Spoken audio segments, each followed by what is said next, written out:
بسم اللہ الرحمن الرحیم۔ السلام علیکم دوستو آج ہم آپ کو غیبت کا علاج بتائیں گے اور اس سے بچنے کے 3 طریقے بتائیں گے۔ وہ طریقے یہ ہے: نمبر 1، اللہ تعالیٰ کا ناراض ہونا اور سزا دینا سوچیے۔ نمبر 2، اپنی کی ہوئی نیکیاں اس کو دے دی جاتی ہے جس کی ہم غیبت کرتے ہیں۔ یہ معلوم ہے کہ جس کی نیکیاں زیادہ ہوں گی اور گناہ کم وہ بخشا جائے گا، اور جس کے گناہ زیادہ نکلے وہ جہنم میں جائے گا، اور جس کی نیکیاں اور گناہ برابر نکلے وہ جنت و دوزخ کے درمیان رہے گا۔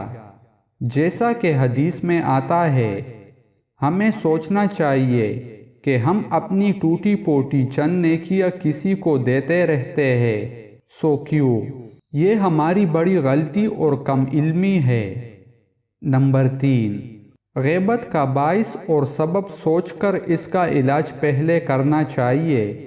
مثلاً غصہ کی وجہ سے غیبت کرتا ہے تو پہلے اس کو جڑ سے کاٹے، پھر غیبت کا علاج کرائے تاکہ صحیح علاج ہو۔ دوستو مزید اسلامک ویڈیوز دیکھنے کے لیے ہمارے چینل کو سبسکرائب کریں اور ویڈیو کو لائک اور شیئر کریں۔ جزاک اللہ۔